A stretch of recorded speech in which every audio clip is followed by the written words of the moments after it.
और शंकर जी, सबसे पहले मैं सवाल मेरा आपसे, आत्मनिर्भर भारत का आज हम जिक्र कर रहे हैं। भारत को आज आप कहाँ देख रहे हैं? आत्मनिर्भर भारत की दिशा में किस तरह से, जिस तरह से सरकार का विजन है, कैसे कार्य हो रहा है? सबसे पहले तो मैं ये कहना चाहूंगा कि सरकार जो कार्य कर रही है वो सही दिशा में है, लेकिन अभी हमें बहुत ज्यादा सुधार की जरूरत है। आत्मनिर्भर भारत तब होगा जब हमारा किसान जो खेतों में हमारा काम करता है, जिसको हम अन्नदाता कहते हैं, जब वो अपने आप में समर्थ हो जाएगा। जब तक वो समर्थ नहीं होगा तब तक हमारा देश समर्थ नहीं होगा।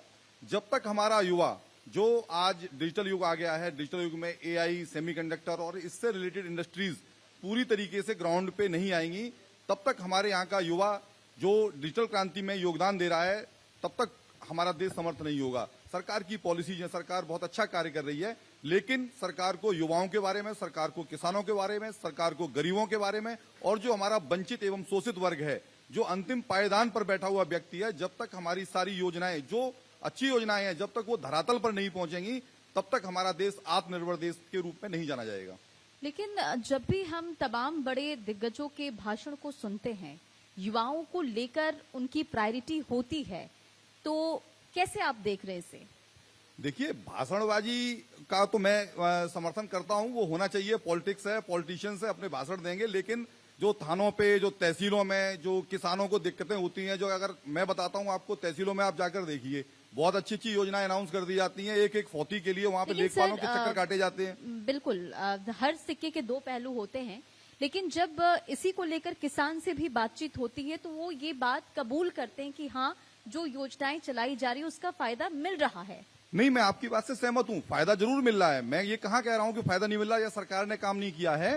सरकार ने बहुत काम किया है। जब हम कंपैरिजन करेंगे तो सरकार ने बहुत अच्छा काम किया है और बहुत अच्छा विकास भी हुआ है। लेकिन जब हम बात करते हैं कि आत्मनिर्भरता की बात करते हैं, जो कि हमारा आज का थीम है, जो हमारा आज का प्रोग्राम है, उस आत्मनिर्भर भारत के लिए हमें अपने किसान को, उसको कहीं जाना ना पड़े। जो डोर स्टेप डिलीवरी की बात अभी कुछ समय पहले माननीय मंत्री जी ने कही थी, मैं वो चाहता हूं कि वो डोर स्टेप डिलीवरी, चाहे वो युवाओं के रोजगार के लिए हो, चाहे वो किसानों की जो समस्याएं हैं, वो क्यों वहां पे अपने खेतों में काम छोड़ के वहां पे 10-10 दिन तक चक्कर काटे तहसीलों के या रजिस्ट्री ऑफिस के, उसको चक्कर काटने की जरूरत नहीं होनी चाहिए। जो डोर स्टेप डिलीवरी की बात की जा रही है, जो सरकार के द्वारा जो प्रोग्राम चलाया गया है, ये सही मायने में तभी माना जाएगा जबकि हमारा जो भी किसान है, जो युवा है, जो उसको भटकना ना पड़े किसी भी चीज के लिए। धीरेन्द्र जी, आत्मनिर्भर भारत का हम जिक्र कर रहे हैं और सबसे पहला सवाल मेरा आपसे भी वही होगा कि आज भारत को आप कहाँ देखते हैं? और जिस तरह से आत्मनिर्भर भारत का जिक्र होता है, कोशिश यही होती है कि आज हम अपने पैरों पर खड़े हो सके, और इसे लेकर जो योजनाएं चलाई जा रही हैं उसे आप कैसे देखते हैं? देखिए, मैं सबसे पहले आपसे कहना चाहता हूं कि आत्मनिर्भर भारत, समृद्ध भारत जब होगा जबकि हिंदुस्तान कृषि प्रधान देश है। जब तक किसानों की उन्नति नहीं होगी तब तक आत्मनिर्भर नहीं हो सकते हैं। सरकार की कई योजना चल रही हैं जो धरातल पर नहीं है। जैसे एक पीएम कुसुम योजना है जिसमें कि 4,64,000 रुपए की कीमत रखी गई हुई है समर योजना का, जबकि अगर हम प्राइवेट लगवाना चाहें वो ही योजना समर 2.5 लाख से लेके 2.25 लाख की पड़ती है, और जिसमें कि 4,64,000 रुपए की कीमत की हमको दी जा रही है और 2,32,000 सब्सिडी के नाम पे दिए जा रहे हैं। तो हमको क्या मिल रहा है? जबकि अगर प्राइवेट हम सोलर पंप लगवा लें तो हमारा 2.5 लाख और 2.25 लाख रुपए है। कई योजना ऐसी हैं जो धरातल पर बिल्कुल नहीं है। धरातल पर योजना सरकार की बहुत चल रही है, 36 योजना है, जो कुसुम योजना है, दृष्टि योजना है, लेकिन धरातल पर कहीं ना कहीं विभागीय लोगों की लापरवाही या भ्रष्टाचार की वजह से धरातल पर नहीं है। बजट में किसानों को लेकर भी बड़ी घोषणाएं की गई।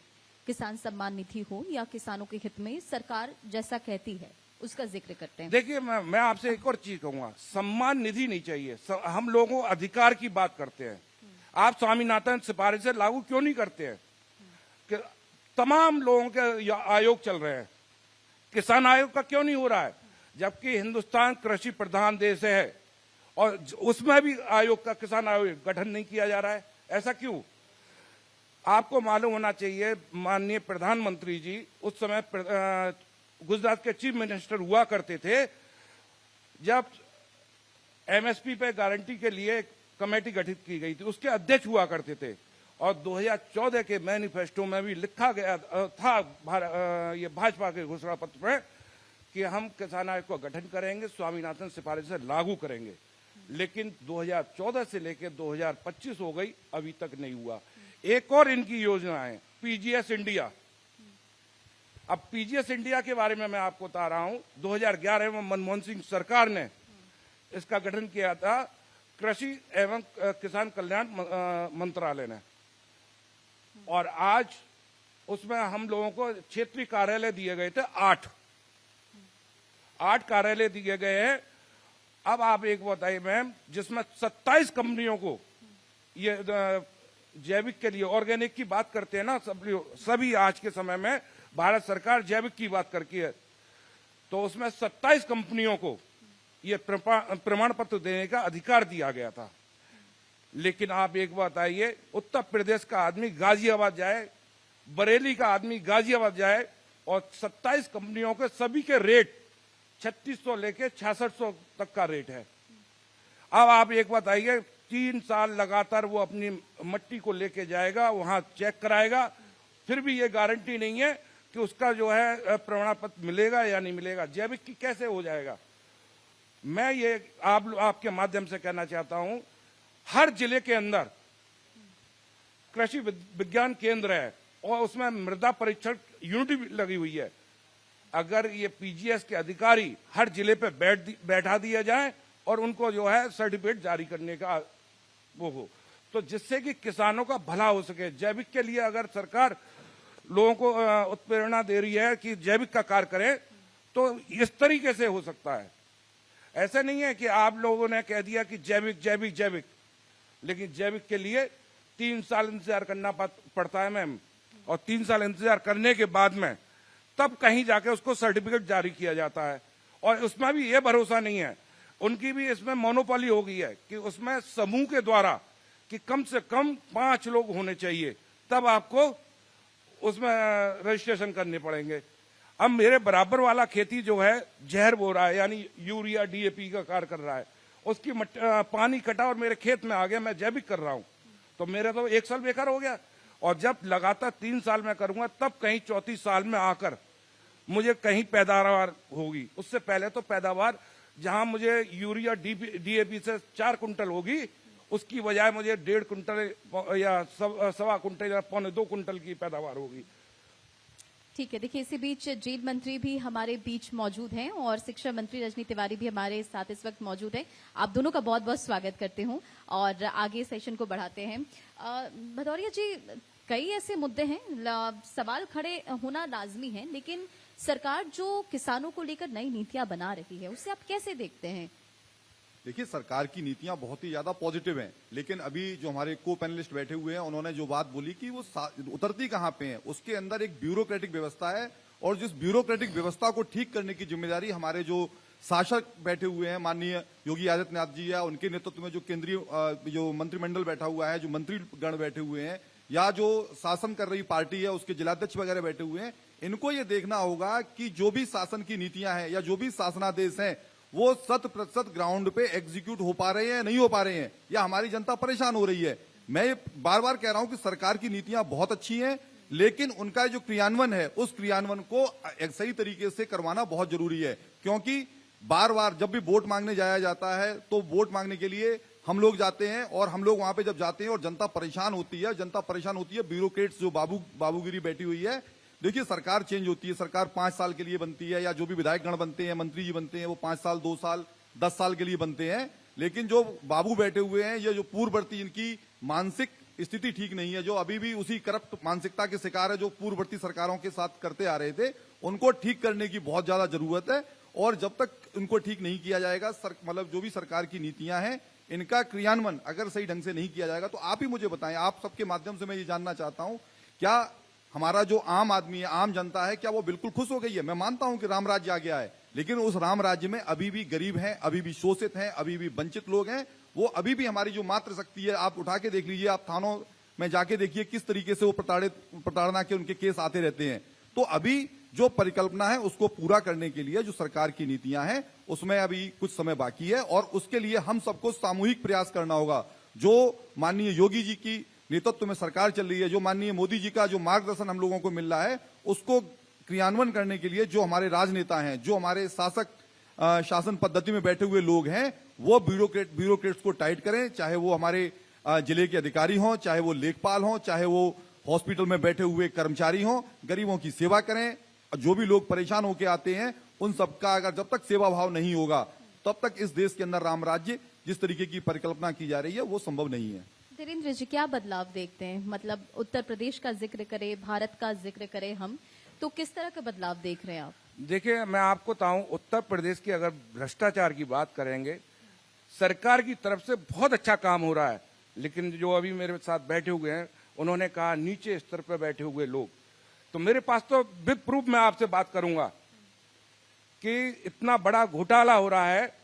जैसे इरिगेशन डिपार्टमेंट के अंदर 30 जून 2023 के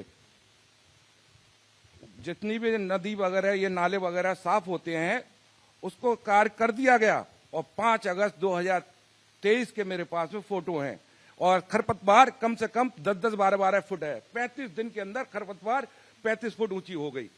तो ये तो घोटाले हो रहे हैं, लेकिन उनकी शिकायत की गई माननीय केशव प्रसाद मौर्य जी से, जल शक्ति स्वतंत्र देव सिंह जी से, लेकिन कोई भी कार्य उनके खिलाफ नहीं हुआ। तो ये चीजें जब तक नीचे बैठे हुए ब्यूरोक्रेट्स हैं, जितने भी बैठे हुए अधिकारी हैं, उनके खिलाफ अगर सख्ती से कार्रवाई नहीं होगी, तो ये आने वाले समय में बहुत बड़ी चोट देंगे। और आपको मैं एक और चीज बता रहा हूं, उसी वजह से एटा जनपद में निधौली कला क्षेत्र में 40 गांव जलमग्न हुए थे। 40 गांव में, जिसमें कि पूरा का पूरा गांव खेत बर्बाद हो चुके, और उसमें बैठे हुए किसान धरने पे बैठे, तो वही सिंचाई विभाग के लोगों ने उनके खिलाफ एफआईआर करा दी गई, किसानों के खिलाफ एफआईआर की गई, और आज तक उसमें कोई भी कार्य नहीं हो रहा है। बेचारा किसान पहले तो अपना जलमग्न हुए खेतों को देखे, उसके बाद में लगातार ये जो केस लगाए जाते हैं उनको झेले। ये हमारे साथ हो रहा है, ये किसानों के साथ है, जो अन्न देवता है उनके साथ ये कार्य हो रहा है। ये सरकार को देखना होगा कि किसानों के साथ में ये अन्यायपूर्ण तरीका जो हो रहा है, इसके खिलाफ हम लोग आए दिन आंदोलन करते हैं, और उसमें हमने आंदोलन भी किया, धरना भी दिया, लेकिन कोई भी कार्रवाई उस सिंचाई विभाग के अधिकारियों के खिलाफ। एक और चीज मैं आपसे जानना चाहता हूं, अटैचमेंट कितने महीने के लिए होता है? 2 महीने, 3 महीने, 6 महीने, और उस विभाग में 6-6 साल हो चुके हैं, और अभी अटैचमेंट में अधिकारी लगे हुए हैं। तो कहीं ना कहीं इनकी मोनोपोली है, घोटाले की है। इसके खिलाफ कई बार हम शिकायत कर चुके हैं। हम ऐसा देखते भी हैं कि सरकार की तरफ से लगातार ये जीरो टॉलरेंस की नीति होती है, भ्रष्टाचार के मुद्दे पर हो, या फिर सुरक्षा के मुद्दे पर हो, या फिर किसान नेताओं को लेकर भी हम किसानों को लेकर देखते कि किस तरह से उन्हें सशक्त बनाया जाए, इसकी कोशिश भी लगातार होती है। आप सुरक्षा की बात कर रहे हैं, मैं आपको बता दे रहा हूँ, जब मेरे ऊपर ही अटैक हुआ और मैंने एफआईआर कराई, तो क्या मेरे ऊपर सुरक्षा होगी? मैं स्वयं बैठा हुआ हूं, मेरे ऊपर अटैक हुआ था, और मेरे ऊपर मेरी गाड़ी रोकी गई थी, मेरे ऊपर फायर किया गया था, तो सुरक्षा की बात कर रहे हैं। हाँ, ये बात सच है कि आज के समय में पहले की अपेक्षा बहुत अच्छा कार्य हो रहा है। यही मैं कह रही हूँ कि पहले की अपेक्षा में कार्य हो रहा है, और अगर हम इसे खुद ना बोले तो हम वो तस्वीरें देखते, लोगों की प्रतिक्रियाएं सुनते हैं, और उससे ये चीज हम कह सकते हैं। भदौरिया जी, आप कुछ कहना चाह रहे थे? मैं छोटा सा एक चीज इसमें एड ऑन करना चाह रहा था कि there is no doubt in that we are living in a good state, और जो कंडीशंस हैं that has gone far better than previous government. लेकिन यहाँ पे हमको ये समझना होगा कि हम लोग बैठे, हम लोग किस लिए बैठे। मैं एक छोटा सा एग्जांपल दे रहा हूँ। हर साल जब भी पर्यावरण दिवस आता है, तो वन विभाग की ओर से एक टारगेट दिया जाता है, और यहाँ माननीय मंत्री जी और सभी जो उच्च अधिकारी लोग बैठे हुए हैं, वो लोग सब इस पर ध्यान फरमाएं कि हर साल टारगेट होता है कि 10 करोड़ पेड़ लगा दिए, 15 करोड़ पेड़ लगा दिए।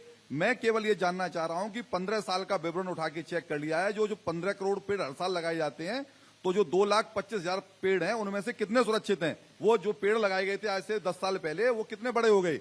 इन केवल और केवल फोटो खिंचाने के बाद, उसके बाद में जो अधिकारी बैठे हुए हैं, जिम्मेदार बैठे हुए हैं, वो उसकी बिल्कुल केयर नहीं करते। जिस दिन एक दिवस आता है, बढ़िया तरीके से मीडिया वाइट होती है, सब लोग उसको बड़ा अच्छा बोलते हैं और चले जाते हैं। मैं बार बार ये कह रहा हूं कि मैं सरकार को बिल्कुल नहीं बोल रहा हूं, सरकार जितना अच्छा काम कर सकती है उससे अच्छा कार्य कर रही है। हमारे माननीय प्रधानमंत्री जी 24/7 कार्य में लगे हुए हैं। हमारे माननीय योगी आदित्यनाथ जी 24/7 इस प्रदेश की जनता के लिए लगे हुए हैं। मैं जब देखता हूं उनको यात्राओं को देखता हूं, वो एक पता पड़ता है कि सुबह के समय पे वो कुंभ में थे और शाम को वो बागपत के अंदर खड़े हुए थे, वहां पे प्रतिमा का अनावरण कर रहे थे। जो हमारे किसान नेता थे उनकी प्रतिमा का अनावरण कर रहे थे। पर हमें पता पड़ता है कि उसी शाम को लखनऊ में एक जो दुर्घटना घट गई, फिर एक मीटिंग ले रहे हैं। तो हमारे जो शासक हैं वो बहुत ज्यादा कार्य करने वाले हैं और उनसे ही हम लोगों को ऊर्जा एवं चेतना मिल रही है। सरकार बहुत अच्छा काम कर रही है।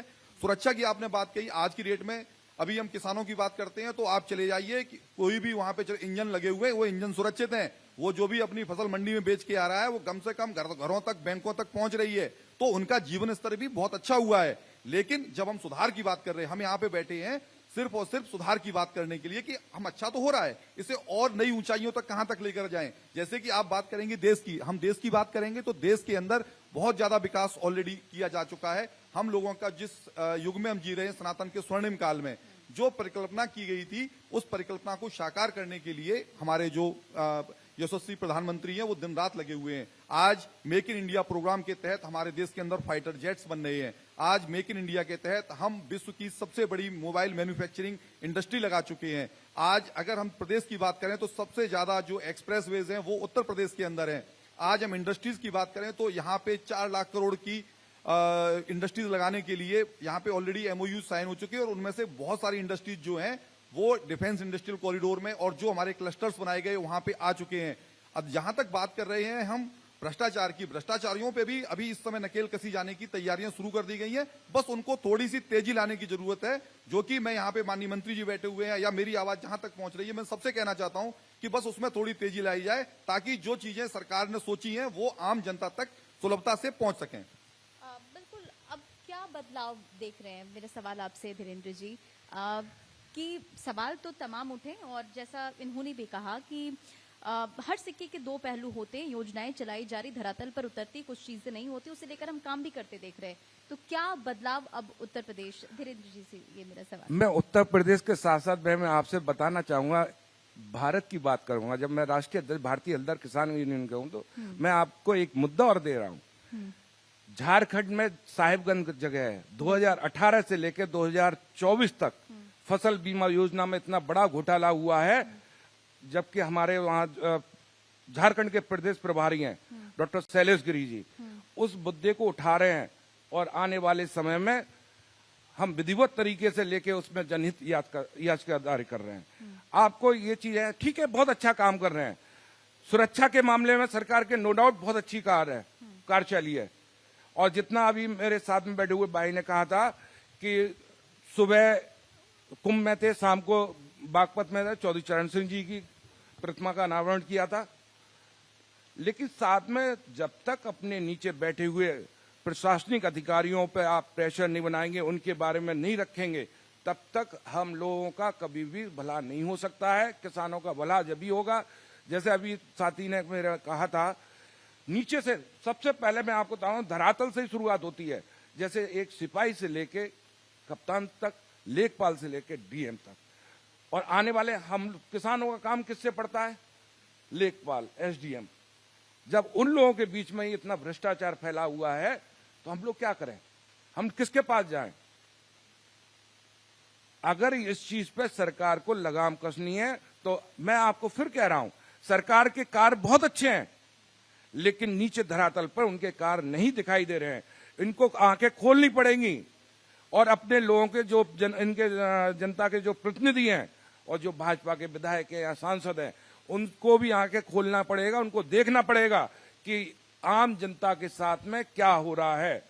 ये देखेंगे भ्रष्टाचार चरम पर है, इस बात के लिए मैं खुद कह रहा हूं और मैं सबूत के साथ बात करूंगा। मैं और कहिए तो मैं आपको अभी सबूत भी दूंगा, मैं फोन में लेके आया हूं। ये आपने जितने सवाल खड़े किए जवाब इनसे ही ले लेते हैं। देखिए, मैं ये कहना चाहता हूं कि जो हमारा विपक्ष है, और मैं इसको विपक्ष तो मानता भी नहीं हूं, ये परिवारवादियों का एक गुट बने हुए हैं, चाहे वो समाजवादी पार्टी हो या द्रमुक पार्टीज हो या पार्टियां जो हैं वो इस तरीके से कार्य कर रही हैं। उनको एक भी मौका मिला, ये लोग गिद्ध दृष्टि से देख रहे हैं कि जो कि हम एक स्वर्णिम काल में चल रहे हैं, इनको सिर्फ मौका चाहिए। तो मेरा ये निवेदन रहता है हमेशा सरकार से और जो उनके प्रतिनिधि बैठे हुए हैं कि इनको, जो भी हमारे विपक्ष के लोग हैं, इन्होंने जैसे जनता को बरगलाने का काम था अभी जब लोकसभा का इलेक्शन हुआ था तो इन्होंने जनता को बरगलाने में कामयाब रहे थे।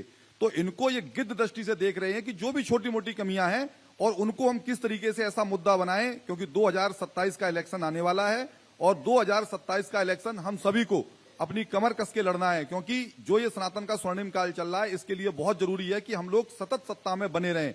और सतत सत्ता में बने रहने के लिए हम सभी को, जो भी हमारी शासक बैठे हुए हैं, उनको जनता के मन में ये एक क्लियर कट संदेश देना होगा जो हमारी पॉलिसीज हैं कि हम इस सनातन के स्वर्णिम काल को लंबे समय तक लेके जाएंगे। और जो सरकार की पॉलिसीज हैं, जो हमारे जन कल्याण की जो पॉलिसीज हैं भारतीय जनता पार्टी की, वो जन जन तक पहुंचानी होंगी। और जब ये जन जन तक पहुंचती रहेंगी तो भारतीय जनता पार्टी का जो स्वर्णिम काल इस समय चल रहा है 2047 का, माननीय मोदी जी का विकसित राष्ट्र का सपना है, ये तभी पूरा हो सकता है जब हम सतत सत्ता में बने रहें। क्योंकि अगर एक बार भी जो विपक्ष बैठा हुआ है, जो ये इंडिया गठबंधन के लोग बैठे हुए हैं, ये लोग बार बार ये मौका देख रहे हैं कि किस तरीके से एक बार सत्ता में आने का मौका मिल जाए, चाहे उसके लिए विदेशी फंडिंग हो, चाहे वो अभी कल का ही न्यूज है कि जॉर्ज सोरोस जैसे लोग हैं जो कि हमारे देश के अंदर चुनावों को बाधित करना चाहते हैं, चुनावी प्रक्रिया को बाधित करना चाहते हैं। ऐसे लोगों को बिल्कुल मौका ना दिया जाए। इसके लिए मैं बार बार मेरा ये रहता है, सरकार बहुत अच्छा कार्य कर रही है। बिल्कुल, सरकार अच्छा कार्य कर रही है और कई सवाल जो इनकी तरफ से खड़े भी किए गए और वक्त की कमी और इसी सेशन को यहीं पर समाप्त। मैम एक सेकंड चलिए, मुझे ठीक है। जवाब देने दीजिए। हाँ, जब भी अगर सरकार के खिलाफ कोई भी बोलता है तो ये लोग हमेशा ये बोल दिया जाता है कि ये गठबंधन इंडिया। हम भारतीय हलदर किसान यूनियन के लोग किसी भी सत्ता पक्ष के ना विपक्ष के, हम सिर्फ किसानों की बात, हित की बात करते हैं। हम लोग किसी भी पार्टी के देंगे, हम लोग अराजनीतिक हैं। और जब अराजनीतिक है, अगर हम अपने मुद्दे की बात नहीं उठाएंगे तो हम किससे कहेंगे? सरकार बैठी हुई है और जब सरकार के सामने हम अपना रोना नहीं डोरेंगे, अपनी परेशानी नहीं बताएंगे, अपनी आवाज नहीं उठाएंगे तो फिर कैसे काम चलेगा? जितने भी दर्शक यहाँ पर हम सभी को सुन रहे हैं और मुझे नहीं लगता कि ऐसा कुछ भी आपने कहा, अपने मुद्दों को उठाया जिसे रोका गया हो। तो इसी सेशन नहीं, आपने कहा था लोग जब भी बात करते हैं, मेरे साथी ने कहा था कि ये गठबंधन, इनका तात्पर्य ये था। लेकिन मैं आपसे फिर कहूंगा, फिर यही बात कहूंगा, हम लोग अराजनीतिक है, हम किसी भी पार्टी के साथ में ना हम पक्ष के हैं ना विपक्ष के, हम लोग सिर्फ किसानों की बात करने वाले हैं। हमारा कार्य है किसानों। मैंने जितने भी मुद्दे उठाए थे सिर्फ वो किसानों के उठाए थे। और जो पीजीएस वाली बात की थी वो भी किसानों के लिए बात की थी। समर सेविल, जब समर की बात आई थी, सोलर समर की, पहले आओ पहले पाओ स्लोगन है इनका।